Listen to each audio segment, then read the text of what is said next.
नमस्कार।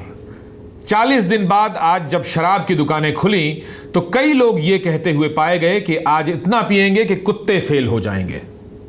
इस मुहावरे का मतलब ठीक ठीक मुझे नहीं मालूम, लेकिन शायद छक के पीने को दिल्ली, हरियाणा और पंजाब के आसपास के इलाके में यही कहा जाता है। बहरहाल, जब शराब की दुकानें खुली तो ऐसा लगा कि जैसे कुछ लोगों की जिंदगी में कोरोना के इस मौसम में बहार आ गई है।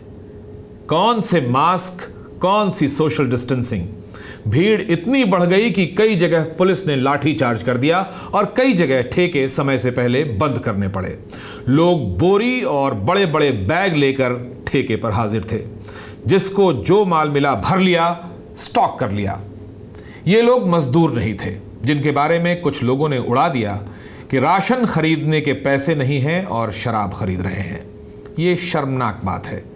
जिनके पास राशन का पैसा नहीं है वो दिहाड़ी मजदूर हैं, गरीब हैं, जो बाहर रहते हैं अपने घर से और घर वापस लौटना चाहते हैं। सूरत और पुणे में उन पर डंडे बरसाए जा रहे हैं। ये तस्वीरें देखिए।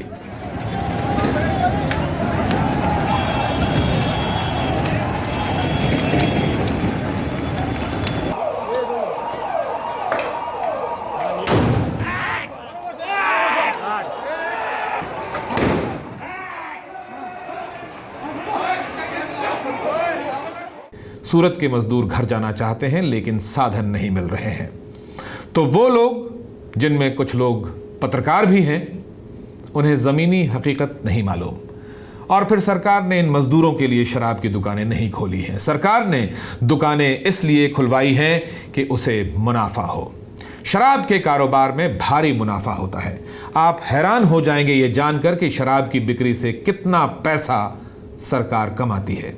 हम आपको बताते हैं। साल 2020-21 जो वित्त वर्ष है, उसमें शराब की बिक्री से टोटल टैक्स कलेक्शन का अनुमान 2 लाख करोड़ रुपए का था।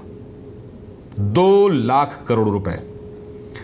राज्यों ने 2019-20 में शराब की बिक्री से मिलने वाले टैक्स का बजट जो बनाया था वो था 1,70,000 करोड़ रुपए, जो कि उनके कुल टैक्स का 7.6% था।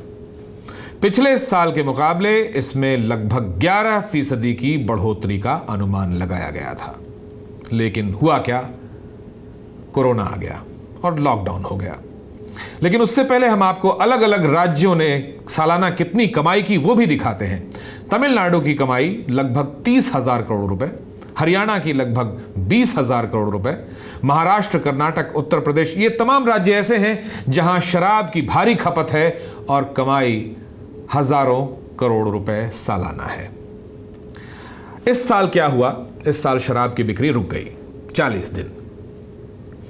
रोग की वजह से राजस्व घाटा बढ़ता जा रहा था। एक अनुमान के मुताबिक रोजाना 700 करोड़ रुपए का नुकसान हो रहा था।